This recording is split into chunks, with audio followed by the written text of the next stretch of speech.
cuanto a etiología, ¿no? En enfermedades en nuestro país, ¿no?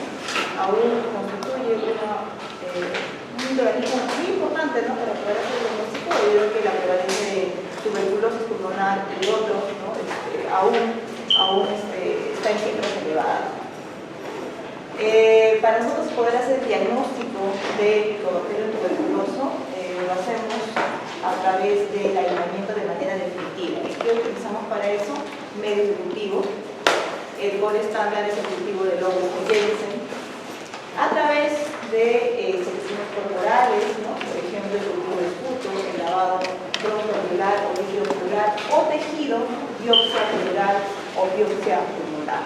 No es la única herramienta que existe para el diagnóstico de Mycobacterium tuberculoso. Existen otro tipo de pruebas, dentro de ellos vamos a la autorización a través del microscopio, usando la microscopía, ya sea esta por visión circense o visión fluorescente auramina o rodamina, la identificación a través de la ampliación de ácidos nucleicos, estudios radiográficos y la prueba de PPD, ¿no? La prueba de tuberculinas, así como la identificación de interferona. Estos dos últimos cobran importancia en lo que es la detección de la tuberculosis latente. Ya.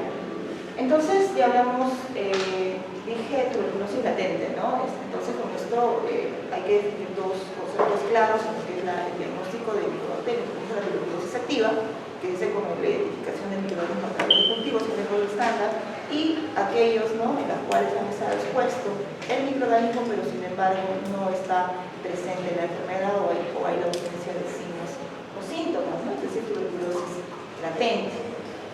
Donde el diagnóstico de tuberculosis latente es clínico, pues se establece demostrando una exposición a la tuberculosis previa y excluyendo a la tuberculosis activa, ¿no? Entonces estos pacientes van a tener obviamente un cultivo negativo, van a presentar hallazgos, ¿no? Radiológicos que no sean compatibles con la tuberculosis.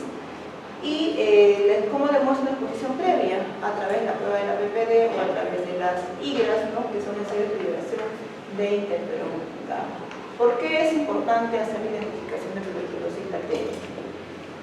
Porque me permite en nuestro país, por ejemplo, utilizar esquemas, ¿no? o tratamiento profiláctico para que estos eviten desarrollar la tuberculosis activa, con el uso de isoniazida, por ejemplo, en aquellos pacientes que están en riesgo, ¿no? Niños menores de 5 años que están en contacto con aquellas personas que han sido diagnosticadas con tuberculosis, pacientes que son inmunocomprometidos como VIH, aquellos que están recibiendo un tipo de tratamiento, ¿no? Como el control de microsis tumoral, pacientes que están con insuficiencia renal crónica y están siendo dializados, o aquellos que están preparándose para un trasplante de órganos o hematológico, como pacientes con cirrosis, o todos aquellos que están en contacto con pacientes ya diagnosticados o confirmados con tuberculosis pulmonar. En este grupo es que se hace la búsqueda, ¿no? de tuberculosis latente para evitar de que hagan la tuberculosis activa, administrando un tratamiento como profiláctico como el uso de la isoniazida.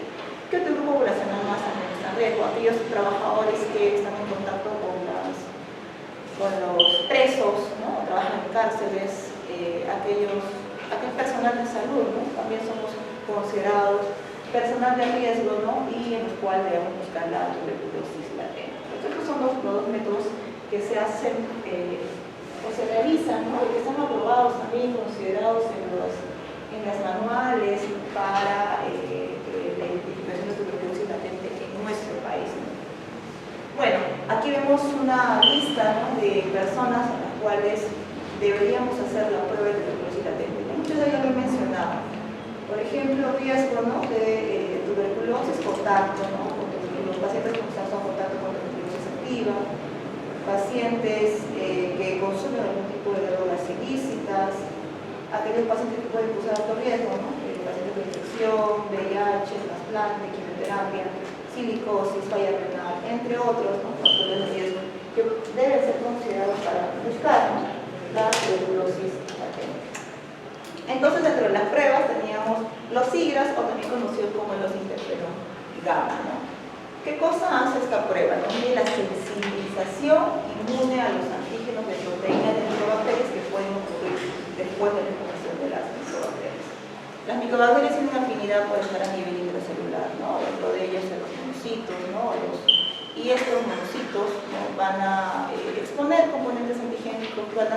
quizás caracterizarse como células presentadoras de antígenos a quienes son los linfocitos T, ¿no?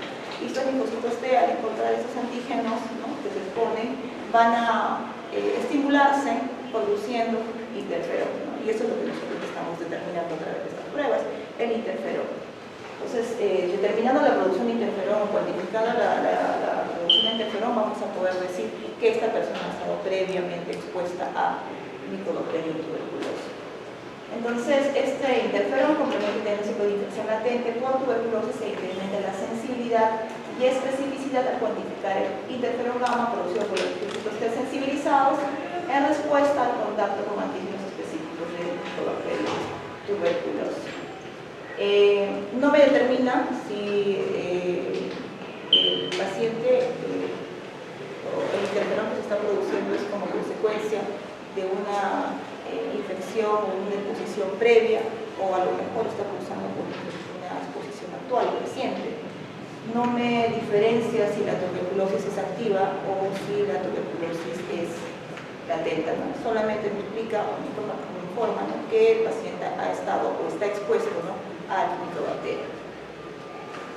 No se debe utilizar, por lo tanto, en el diagnóstico de tuberculosis activa.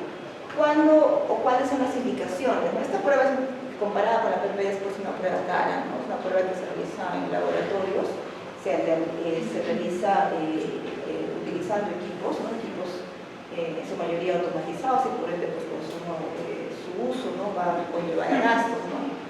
¿Cuándo es recomendable, cuándo lo recomiendan las normas técnicas de nuestro país, ¿no? Cuando querramos estudiar o ahí existe un brote, ¿no?, de esta enfermedad y queramos identificar pues, a una población grande, ¿no? O cuando se trate de personas que son inmunocomprometidas, ¿no?, y requerimos pues, de hacer identificación si tienen o no diagnóstico de tuberculosis latente.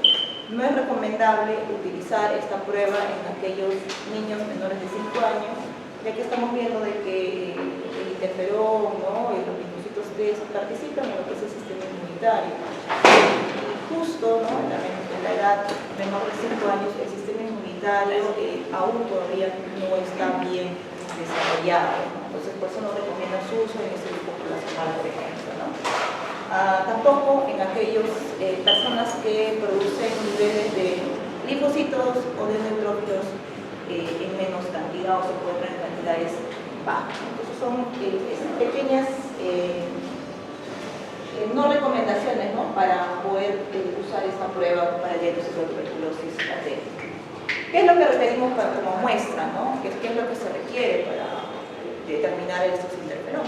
Requerimos una sangre venosa, usualmente está anticoagulada con heparina, y la cantidad que se requiere para el proceso va desde 3 a 8 mililitros, ¿no? Esta cantidad es suficiente como para poder hacer el diagnóstico.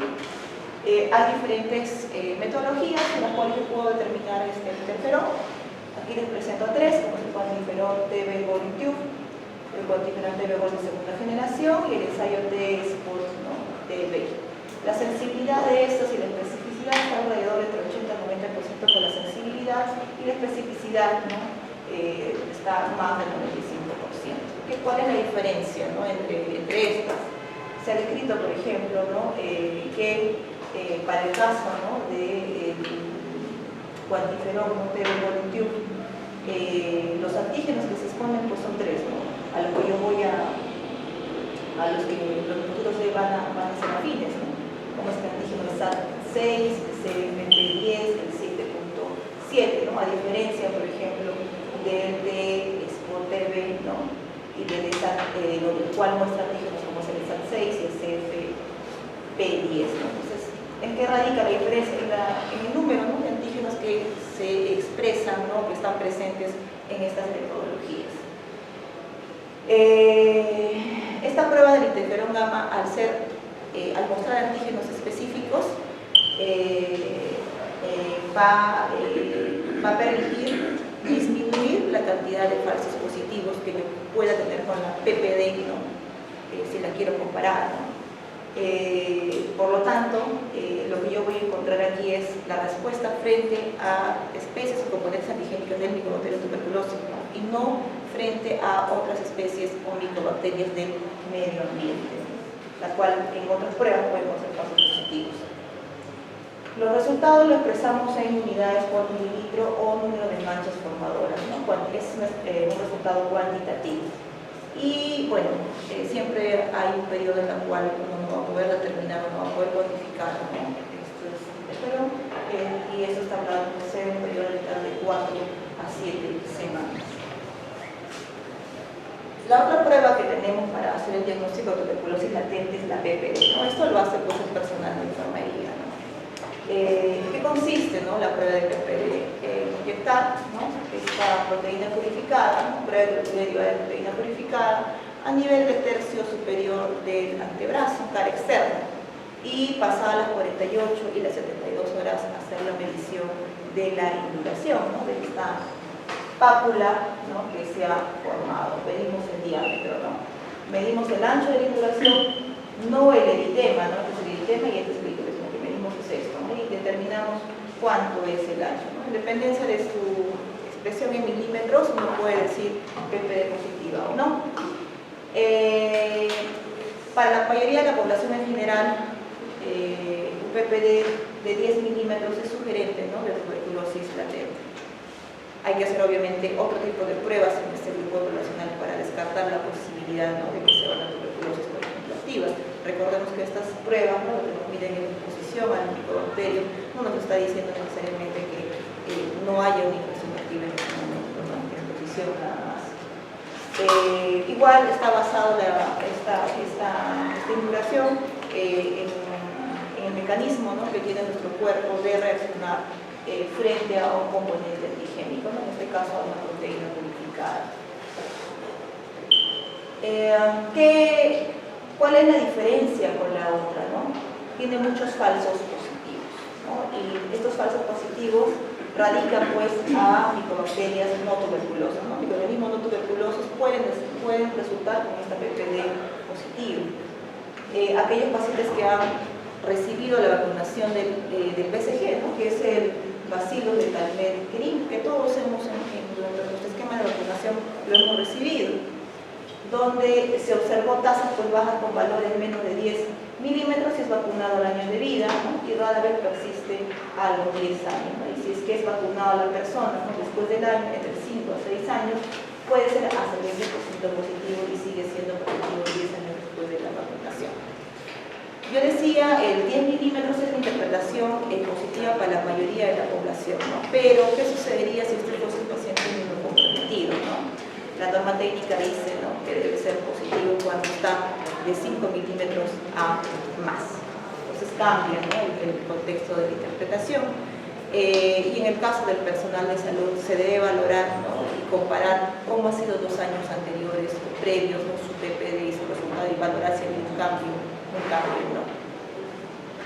Pruebas falsas negativas también presentan esta PPD y pueden producir resultados positivos en el contexto de epidemiológicos, inmunosupresión, técnicas, ¿no? Mala técnica al momento de infiltrar, pues esta prueba de tuberculina, 0.1 milímetros se coloca.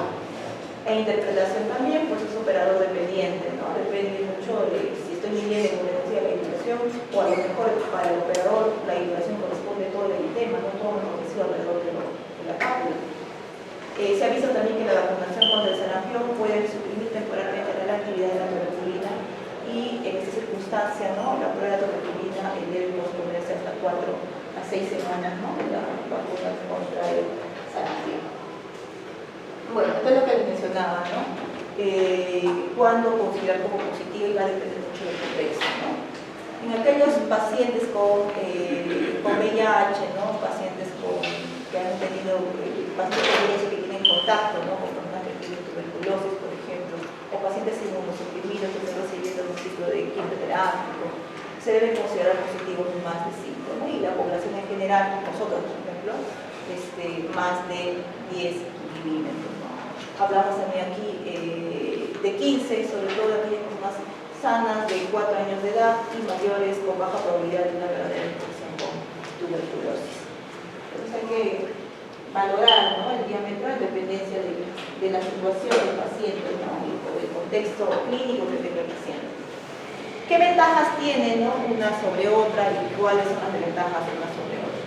Ventajas: el PPD no requiere equipo ni aparato, ¿no?, a diferencia, como que mencionaba, del interferón gamma, que en cuanto a su desventaja, ¿no?, podríamos mencionar que requiere de equipos, ¿no?, y es caro. El interferón gamma, por otro lado, tiene la ventaja de que los resultados están disponibles entre 24 y 48 horas, ¿no?, a diferencia del PPD, ¿no?, 72 horas, y no da falsos positivos en interferón gamma por la vacunación, ¿no?, de la BCG. ¿Qué desventajas en el PPD?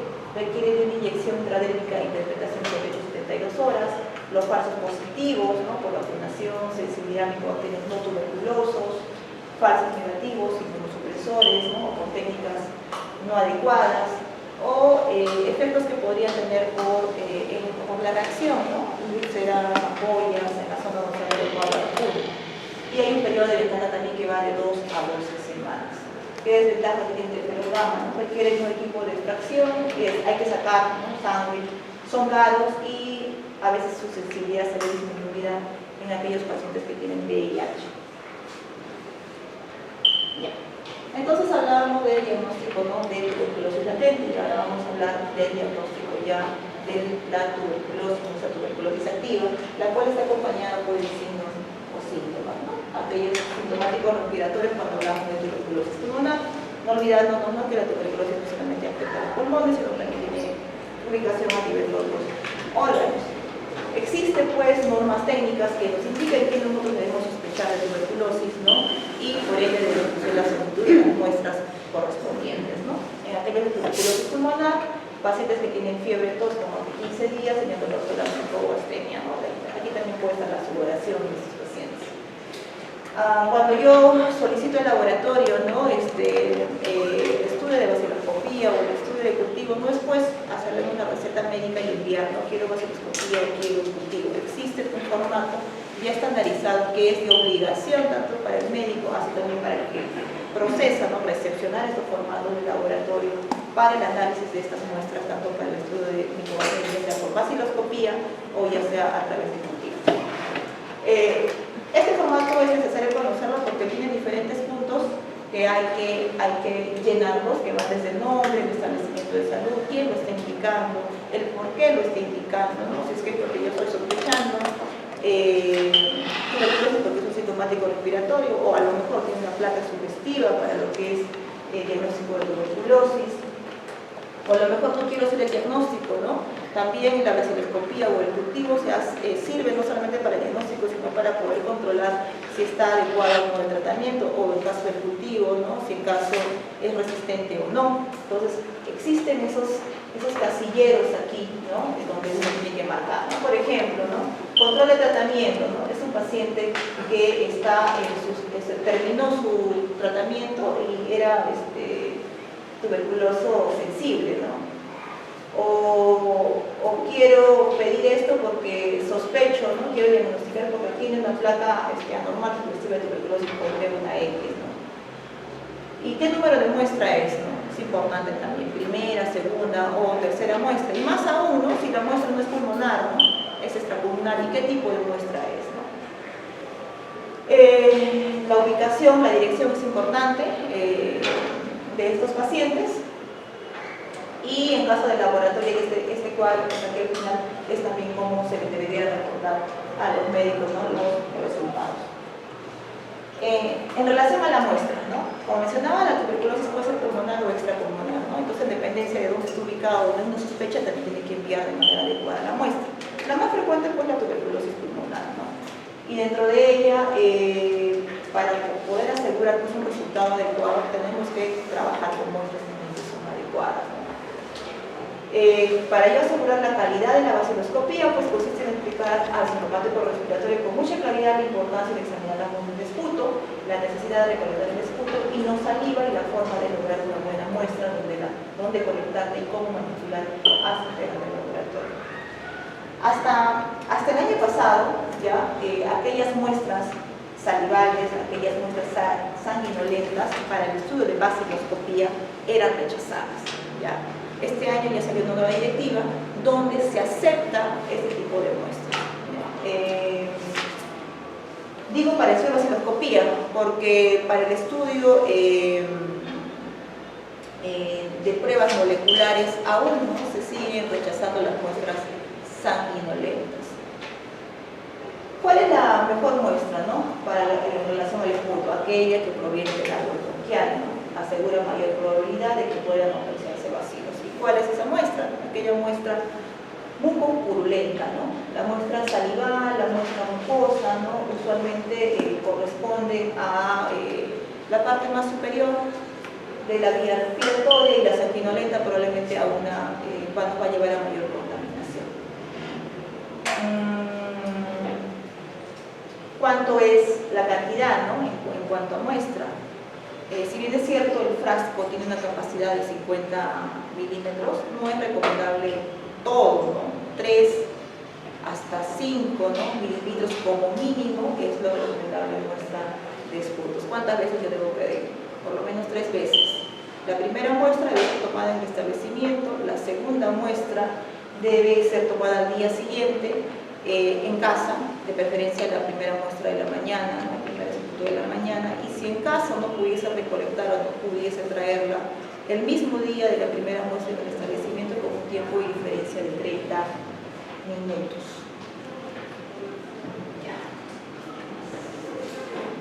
Ya. Tenemos otros tipos de muestras, ¿no? La orina, por ejemplo, ¿no? ¿Qué indicaciones tienen en cuanto a orina? Tiene que ser la primera muestra de la mañana. Es lo mismo que sucedía cuando queríamos investigar infecciones de orina, ¿no? Primera muestra de la mañana, chorro medio aquí también. La cantidad sí, no debe ser menor a 50 mililitros, procesado de manera inmediata. Los frascos, pues son frascos ya más grandes, ¿no?, que tienen una capacidad para recolectar por lo menos unos 50 o 100 mililitros de orina. Una vez que son procesados, ¿no?, llevados al laboratorio, son procesados, centrifugados por un tiempo de 15 minutos, y si en caso no pudiese, ¿no?, llevarlo en ese tiempo, lo puedo, pues, conservar en cadena de frío, ¿no? Se recomienda, al igual que existe para el diagnóstico de esputo, 3 muestras, ¿ya? Aquí también recomendamos, para poder diagnosticar tuberculosis a nivel renal, como mínimo 3 muestras de orina. La otra muestra es el contenido gástrico, ¿no? ¿Por qué esa muestra? Sobre todo en aquellas pacientes que no tienen la facilidad de poder expectorar, o a pesar, ¿no?, de haber utilizado métodos indirectos para generar, ¿no?, la saliva, ya sea el uso de nebulización o ya sea posicionando al paciente, no se puede recolectar muestra de esputo. Bajo esas circunstancias podemos tomar la muestra de contenido gástrico, ¿no? ¿Y qué hacemos para eso, ¿no? Colocamos una sonda nasogástrica y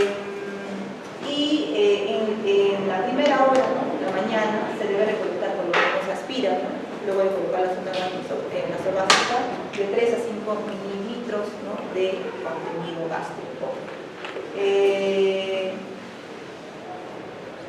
Ayunas, ¿no?, son una de las recomendaciones. No debe ser procesado 4 horas, de no ser procesado, no debe ser igual trasladado de manera inmediata. Si no es procesado en 4 horas, podemos preservarlo, ¿no?, con bicarbonato de sodio no más de 24 horas. Dentro de su procesamiento igual se centrifuga y se recomienda evaluar 3 muestras como mínimo para poder descartar la posibilidad, ¿no? Dictiocefalorraquídeo, sospecho, ¿no?, de tuberculosis meningia. Cantidad, volumen 1 a 2 mililitros, debe ser procesado también la muestra y trasladado de manera inmediata. Si no puedo no llevarlo de manera inmediata, lo puedo conservar entre 2 a 8 grados centígrados, no más de 12 horas.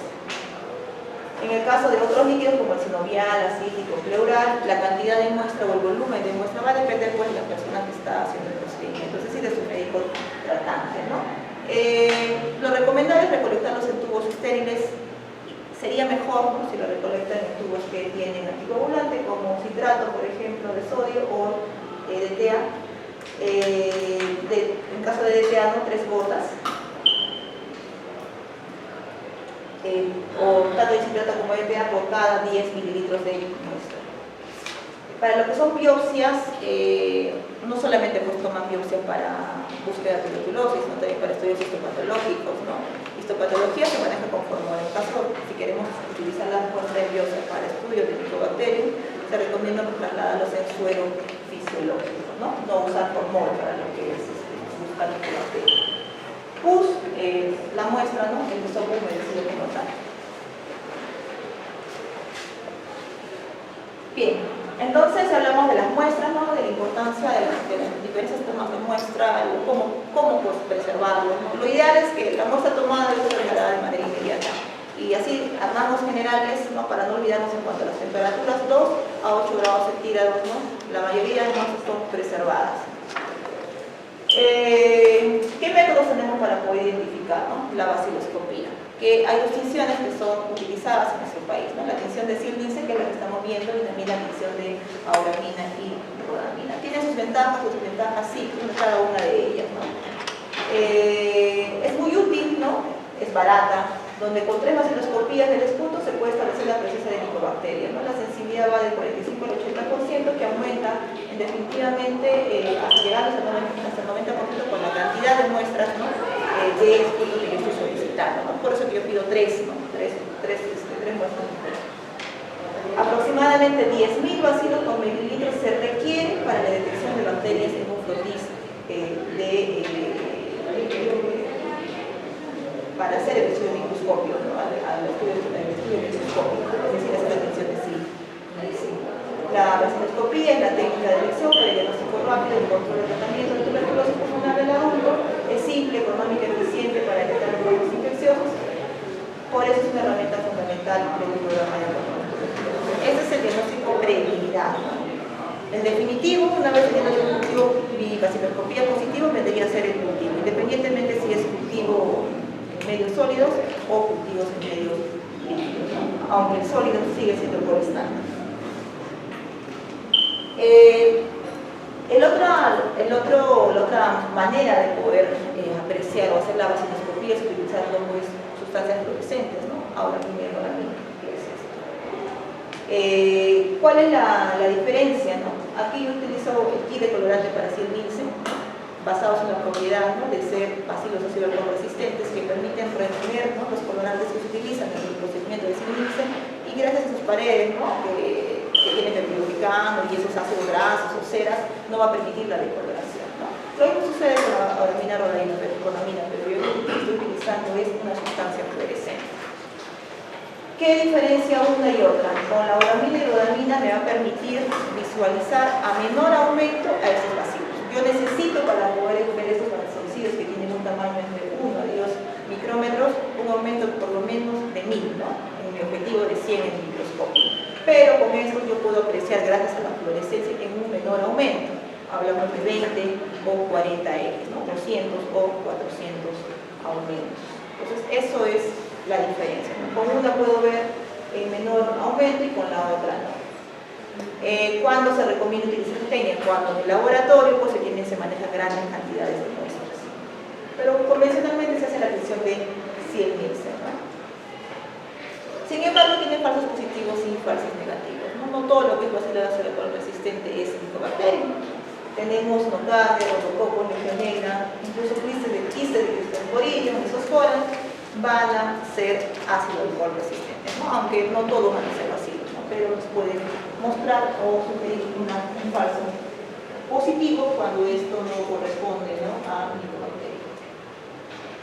Hay maneras de reportar los resultados, este es el caso de Sil-Nielsen, ustedes ya lo conocen, como dicen en biología, cuando hablamos de una cruz, cuando hablamos de dos cruces, o cuando hablamos de 3 cruces, en dependencia de la cantidad de bacilos ácido resistentes apreciados por campo. Por ejemplo, en 100 campos de 99 una cruz, o si aprecio más de 10 bacilos ácido resistentes por campo, en 20 campos hablaré de 3 cruces. Y cuando solo aprecio una cierta cantidad de bacilos ácido resistentes, menos de 10, hablaré de las personas paulos y bacilares, donde se reportará el número exacto de bacilos. Si aprecio 1, reportaré 1. Si aprecio 5, se reportará 5 bacilos ácidos resistentes. ¿Qué pasa con la otra técnica, lo que es la técnica de auramina y rodamina? Tiene otra manera de reportar, Va a depender mucho una cruz o 2 cruces, la cantidad de bacilos debido al aumento, en dependencia del aumento en el cual yo estoy apreciando. Un ejemplo, si yo estoy viendo 200 aumentos, será por ejemplo una cruz de 3 a 24 bacilos ácido resistente por campo, ¿no? Pero si yo aprecio a 400, yo consideraré una cruz cuando aprecio, ¿no?, de 1 a 6 bacilos ácido resistente por campo. O sea, depende mucho de qué aumento estoy viendo, ¿no? Entonces, la forma de poder clasificar en una cruz, dos cruces, ¿no?, en caso de inicio fluorescente.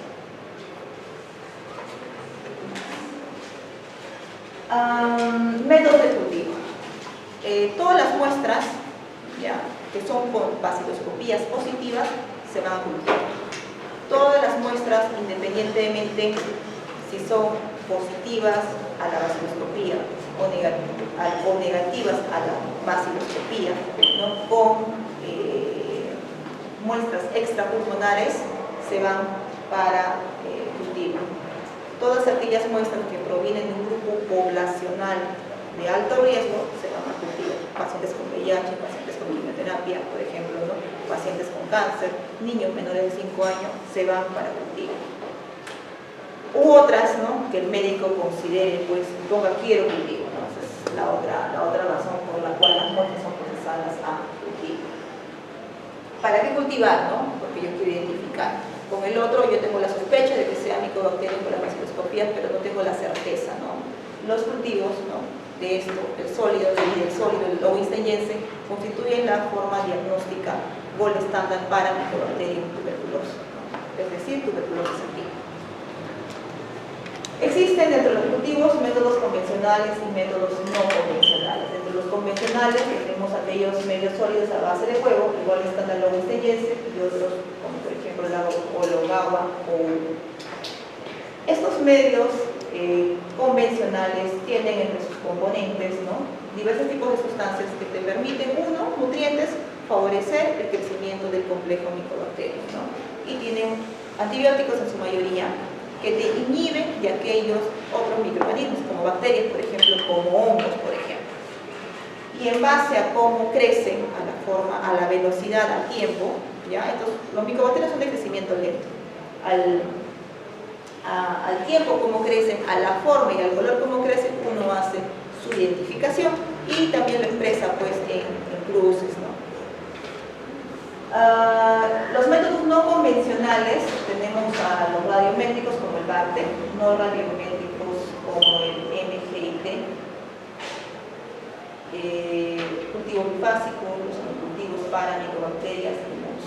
Estos métodos de cultivo no solamente me permiten hacer el diagnóstico, ¿ya?, sino también me pueden permitir valorar la sensibilidad frente a antibióticos, ya sean multidrogos, ¿no?, o resistentes solamente a una droga como isoniazida o puede ser la rifampicina, o multidrogos a la orden de isoniazida o rifampicina, o los extremadamente, ¿no?, resistentes, donde está isoniazida, rifampicina, ¿no?, las fluoroquinolonas. Me permiten valorar la sensibilidad y yo poder hacer la identificación, ¿no?, si es sensible o no frente a un tipo de antibiótico. Vamos a hablar entonces cuáles son las indicaciones de los cultivos. Muestras, ya les dije, ¿no?, muestras con baciloscopías negativas, con radiografía normal, muestras paucibacilares, ¿no?, que me reportan 1,9, muestras valiosas, que son las extrapulmonares, para seguimiento de tratamiento, baciloscopía positiva después del segundo mes de tratamiento, o muestras que se toman de manera mensual, ¿no?, cuando el paciente está recibiendo un tratamiento especial, ¿no?, es decir, si el paciente era XDR o MDR o mostraba otro tipo de resistencia. Ahí yo tengo que tomar cultivo y controlar mensualmente. ¿Para qué más hago cultivo? Para identificar sensibilidad, ¿no?, de manera indirecta a partir de muestras pulmonares o muestras extrapulmonares. Ya, este es el medio de cultivo sólido, ¿no?, lowinsteiniense. También tenemos un agua. ¿Qué cosa tiene, no? Proteína de huevo, aspargina, ácido glutámico, que van a ser fuentes de nitrógeno y glicerina, así como también tiene el verde malaquita. El verde malaquita lo que va a hacer es inhibir el crecimiento de otros microorganismos que no sean micobacterias, y aparte te va a dar el color, ¿no?, verde que tiene ese medio de cultivo. Bueno, falta ahí los componentes de los antibióticos, ¿no?, que te permite también inhibir el crecimiento de los microorganismos, ¿no? Es la herramienta más sensible para la detección de tuberculosis y puede detectar tan solo 10 bacterias, ¿no?, por mililitro. Con solo 10 bacterias por aparecer y hacer el diagnóstico. En cambio, con la vaciloscopía requeríamos 10.000 más. La sensibilidad es del 80% y la especificidad es del 98%. Su uso diagnóstico y también sirve para evaluar la susceptibilidad a fármacos y la identificación de especies. ¿Cuál es el principal problema de estos medios y por qué han aparecido los no convencionales, ¿no? Los medios líquidos? Porque el tiempo de diagnóstico pues es largo, ¿no? Igual sucede con lo que es la sensibilidad. Hablo incluso, ¿no?, hasta 60 días, ¿no? Entonces muchas veces no puedo esperar tanto tiempo para poder instaurar tratamiento y por eso es que ha aparecido los medios de cultivo líquido que el tiempo de diagnóstico es mucho más rápido. Hablamos, ¿no?, 7, 12 días en promedio. ¿Cómo se hace la identificación, ¿no?, por medio de cultivo? En dependencia del número de colonias que se forman, puede decir uno cruz, dos cruces, ¿no? De 20 a 100 colonias, una cruz, colonias separadas más de 100, dos cruces, colonias muy confluentes, ¿no?, de cruces, y si aparecen otro tipo de colonias no compatibles con Mycobacterium, hablaré pues de un medio de cultivo contaminado. Se requerirá pues una nueva muestra. Las otras pruebas, no convencionales, que me permiten hacer el diagnóstico y también valorar sensibilidad, son el MGIT. Esta es una prueba fenotípica, ¿ya? No es la única, vamos a mencionar a varias. Donde se tiene un tubo indicador de crecimiento de Mycobacteria, da sensibilidad a medicamentos de primera línea y diagnóstico, y el fundamento, ¿no?, de esta prueba radica, ¿no?, en la capacidad que tienen los Mycobacterium de consumir oxígeno, ¿no?, cuando crecen en este medio cultivo. Se sobreentiende que igual, ¿no?, tienen sustancias que enriquecen, favorecen el crecimiento y tienen sustancias inhibidoras, ¿no?, que eviten el crecimiento de otras especies que no correspondan al Mycobacterium. Entonces, aparte tiene una sustancia fluorescente. Entonces, cuando existe el consumo de oxígeno, ¿ya?, va a florecer. Ante la presencia de oxígeno, la fluorescencia se ve inhibida. Entonces, lo que yo voy a determinar es la fluorescencia. Entonces, mientras más microorganismo exista, mayor va a ser la fluorescencia. Diferentes maneras de poder detectar la fluorescencia. A través, manualmente, ¿no?, a través de la lámpara de luz, ¿no?, a 365 nanómetros de luz ultravioleta, o también existen los métodos automatizados, que es lo que vamos a ver en la siguiente diapositiva, que es el LATE. Indicaciones: detecta tuberculosis pulmonar y extrapulmonar. Por lo tanto, pueden ir muestras pulmonares y extrapulmonares en este medio cultivo, esputo o líquidos, con excepción de sangre, con excepción de heces. Pues está indicado para determinar tuberculosis resistente a fármacos de primera línea, cuando quiero identificar tuberculosis complicada con pacientes con VIH. ¿Qué es lo diferente con el otro medio de cultivo? El tiempo de respuesta, el tiempo de resultado, que va de 4 a 12 días desde que se cultivó, informando como positivo o negativo. Ahora, una vez yo he encontrado esta fluorescencia, ¿no?, que me da alarma la fluorescencia, que me dice que es positivo, yo debo confirmar. ¿Y cómo yo confirmo que efectivamente se trata de la especie de Mycobacterium tuberculosis? A través del uso del microscopio. Saco la muestra, lo llevo a una lámina, le hago la tinción, ¿no?, la tinción de Ziel-Nielsen, por ejemplo, y tengo que apreciar los bacilos, ¿no?, los bacilos ácido alcohol resistentes. Una vez yo ya confirmado, recién podría hacer nuevamente el cultivo para determinar la sensibilidad, ¿no?, a las drogas de primera línea, ¿no?, isoniazida, rifampicina, todo lo que. La otra prueba es que también utiliza el mismo principio, solo la diferencia es que utiliza un equipo, ¿no? En el anterior mencionaba que utilizaba una lámpara de luz para poder determinar. Aquí la alarma, ¿no?, o que te va a indicar que está presente o no, se está consumiendo oxígeno por estas micobacterias, va a ser esta máquina, ¿no?, que es el LATE 960, ¿no? Contiene tubo, ¿no?, 1000 de luz, ¿no?, detecta el consumo de oxígeno mediante sensores fluorométricos, sus resultados se emiten como positivos o negativos, y una sensibilidad 100% de fármacos de primera línea, y una especificidad del 89% a estreptomicina y etambutol, ¿no?, 100%. Entonces, estos son todos los fármacos por los cuales, ¿no?, estreptomicina, etambutol de cetoxicina, que te puede valorar también la sensibilidad antibiótica. ¿Cómo yo diría que es resistente, ¿no? Cuando crece, ¿no? A pesar de que yo lo estoy colocando un poco de que es en medio, ¿no? Que tiene fluorescencia antibiótica, ¿no? Ahí yo diría que es resistente. La otra prueba fenotípica, que también lo recomienda, ¿no? Aún nuestras normas técnicas, ¿no? Nuestros manuales, nuestras guías, el Estado, el MINSA, ¿no? Lo recomienda en nuestro país, es el MUS, ¿no? Esta prueba ha sido hecha en nuestro país por Caviedes en el año 2000, ¿no? Con esta prueba, a diferencia, ¿no?, de otra prueba fenotípica que lo vamos a ver como es el GRIES, ¿no?, o de algunas pruebas moleculares, yo utilizo tanto esputo, ¿no?, sea esto baciloscopía positiva o sea esta baciloscopía negativa.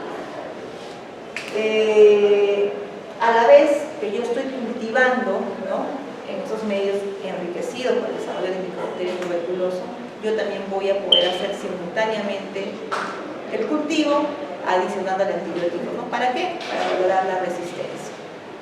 Solamente valora la resistencia a isoniazida y rifampicina. ¿Qué quiere decir esto? Que solamente puedo llegar hasta detectar los motivos externos.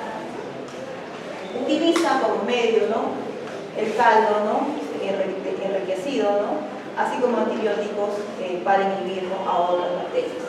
El principio es la identificación mediante el microscopio invertido de la formación de microorganismos características del microorganismo tuberculoso, es decir, la formación de estos cordones que vemos ahí en la imagen. Lo que yo hago es apreciar el cultivo, ¿no?, en unas placas, llevarlo al microscopio. Si se forman estos cordones, ya estoy hablando, ¿no?, de micobacterias. La utilidad es diagnóstica y sensibilidad es una serie de rifampicina, la sensibilidad y especificidad en el cultivo es del 97.8% y del 99.6%. La sensibilidad es del 92% y una especificidad del 99.5% para detectar tuberculosis multirrobo-resistentes, ¿no? Aquí van todos los esputos, ¿no?, como espectroscopías negativas, positivas y también los paucibacilares, ¿no?, aquí que se reportan 1 o 2 bacilos ácidos por resistentes. ¿Qué es la ventaja, ¿no?, comparado nuevamente con el gol estándar, que es el medio de cultivo sólido? Que el resultado, pues, lo tengo a 7 a 14 días. Lamentablemente, pues, no puedo hacer la evaluación, ¿no?, de los otros antibióticos, pero me da ya parámetros, ¿no?, en cuanto a resistencia, que es más frecuente, como es isoniazida y rifampicina. Bueno, esta es una imagen de cómo es el procedimiento, ¿no?, cómo es el proceso que se hace este MUS, ¿no? Esta es la muestra, ¿no?, esputo. Solo trabajo con esputo, no se trabaja con muestras extrapulmonares aquí en MUS. Se hace un proceso de contaminación para eliminar, pues, otros microorganismos, ¿no?, o algunas sustancias que tienen el esputo que pueden interferir, ¿no?, con el desarrollo del micobacterio. Se agregan, pues, a un tubo al final que tienen antibióticos, ¿no?, o que tengan sustancias enriquecidas, y posteriormente se coloca, ¿no?, a los pocillos, donde, por ejemplo, aquí la primera tiene el fármaco isoniazida, la segunda tiene un fármaco de rifampicina, la tercera no tiene ningún tipo de antibióticos y la cuarta tampoco, ¿no? Entonces, y valoramos, esperamos esos 7 a 14 días para ver si ha crecido o no, y mientras llega esos 7 a 14 días, nosotros lo vamos a apreciar en el microscopio, ¿no?, en la búsqueda de esos cordones para decir si es resistente o si es que es sensible o si está presente o ausente el micobacterio. ¿Y cómo lo reportamos, ¿no? Cuando no hay crecimiento en aquellos pozos sin droga, diré que es negativo. Si hay crecimiento formador en 2 unidades formadoras colonias, diré que es positivo. Cuando solo hay uno es indeterminado, ¿no? ¿Y qué pasa con los antibióticos, no? Igual, ¿no?, en el caso, ¿no?, de crecimiento, ¿no?, en uno de los pozos, sea este isoniazida o rifampicina, con más de 2 unidades formadoras en colonia, diré que es resistente, ¿no?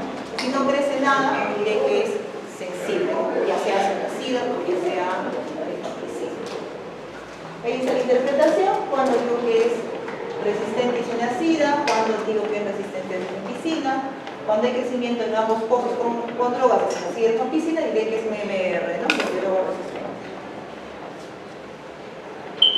El otro ensayo, que hace muchísimos años lo utilizábamos, pero ya a la actualidad aquellas pruebas que iban para este ensayo están migrando más a la identificación, ¿no? Por molecular, era el ensayo de Grilla, ¿no? El ensayo de reducción de nitratos, ¿no? Que también era una prueba fenotípica, que te permitía pues, detectar, además de la de rifampicina, a otras drogas de primera línea. Pero a diferencia del MUX, por ejemplo, ¿no? O a diferencia, claro, el MUX solamente te aceptaba muestras con esputo positivo, ¿no? Vaciloscopías positivas. Aquí no agregamos tampoco las muestras extrapulmonares. Con estas pruebas yo podría determinar la resistencia, primero la presencia, ¿no? El diagnóstico, ¿no? de Mycobacterium tuberculoso y otro, ¿no? La resistencia, ¿no? a estos antibióticos, ya sea de manera directa. ¿Qué quiere decir esto, no? Utilizando muestras de esputo, vaciloscopías positivas, o ya sea de manera indirecta, utilizando cultivo, ¿no? Un cultivo ya de una muestra de esputo que puede ser que provenga, ¿no? de un cultivo de lobo y lo lleve ahí, ¿no? Gries tenía una sensibilidad de 100%, 82.1, 92.2 y una especificidad de 100, 100, 92.3 y 100 para la detección de resistencia, ¿no? a esos fármacos, la sida, la rifampicina, el tramadol, cada uno, ¿no? de manera respectiva. El tiempo de resultados era de 14 a 28 días. ¿De qué dependía? De qué tipo de muestra era, ¿no? Se sobreentiende que si es que era de esputo, demoraba más, ¿no? Si venía la muestra de cultivo, el tiempo era menor, ¿no? 14 días.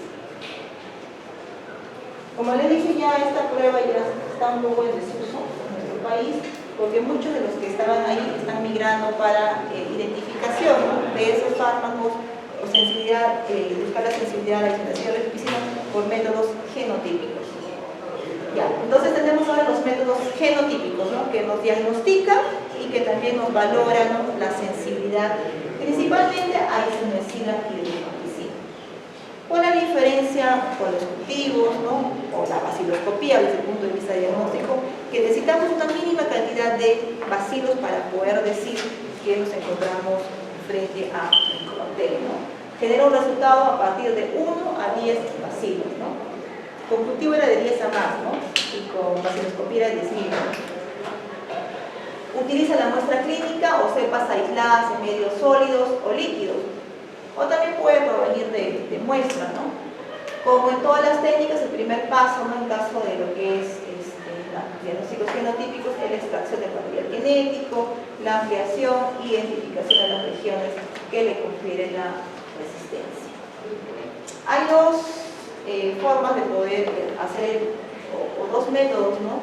que recomiendan para el diagnóstico genotípico en nuestro país. El ensayo con sondas en línea, que así se llama, y el otro es a través de la utilización de plataformas de multiplicación de genotípica, que se resumen, ¿no? en el ensayo de sondas en líneas en lo que es el genotype, que es lo que se está usando, y quizás la otra prueba podría ser un claro ejemplo, el PCR a tiempo real. Bueno, hay una secuenciación genómica, identifica y analiza las secuencias nucleótidas de un fragmento de DNA específico. El genotype, que es el claro ejemplo, como les decía, del ensayo en sonda en línea, ofrece la ventaja de identificar la resistencia en un cultivo como un escudo. Entre esas dos diferencias el tiempo, el genotype, mi resultado sale en 2 días, con el otro el tiempo real en 2 horas. Con el tiempo real, el gene expert se llama /I, solamente puedo detectar la resistencia a isoniazida. En cambio con el genotype, ¿no? ese que se demora 2 días, ¿no? El MTBR+, hay versiones, versión 1 y versión 2, ya puedo determinar no solamente resistencia a isoniazida, como el caso del Ginexpert, no a rifampicina, ¿no?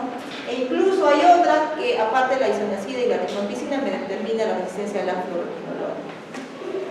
El método, el genotype, ¿no? Ensayo de una sola línea, ¿no? Es método molecular rápido que permite detectar pacientes MR en 2 días con una sensibilidad y especificidad del 95%, uso de muestras de esputo positivas y aquellas muestras provenientes de cultivo, ¿no? ¿Qué busco, no? Genes que indican que existe resistencia, ¿no? El RPOB indica resistencia a rifampicina, el gen CAT-G indica resistencia a la isoniazida. Para los casos, ¿no? Estudio genético no se recomienda utilizar estas plataformas para controlar la respuesta frente al tratamiento, ¿no? Diferente a los cultivos, ¿no? Donde yo pido, ¿no? Cultivos, ¿no? Al mes, ¿no? Una vez terminado el tratamiento, ¿no? Para valorar si hay respuesta o no al tratamiento. En estos casos no sirven para eso. Me sirven entonces para diagnóstico y para identificar preliminarmente resistencias, ¿no? Isoniazida o rifampicina u otra droga en caso de otro ensayo en línea, ¿no? Que me detecta a fluoroquinolonas. ¿Por qué? Porque incluso, ¿no? Después de haber recibido el tratamiento, el DNA del microbacterio persiste, está ahí, ¿no? Independientemente si está el bacilo muerto. Entonces, a lo mejor, si yo utilizo esta metodología, voy a pensar, ¿no? Que el paciente aún es resistente a un fármaco, pero en realidad lo que estoy identificando es el DNA del bacilo muerto. Entonces, por eso es la razón por la cual no se recomienda o no se usa la metodología genotípica para monitorizar el tratamiento. Bueno, necesita la presencia de 1 a 10 bacilos por mililitro para ofrecer resultados positivos. Bueno, esta es una comparación del antes y el ahora. Bueno, con la metodología convencional, antes de hiciera la parte de la biología molecular, ¿no? Se hacía el diagnóstico pues, de tuberculosis en 90 días, ¿no?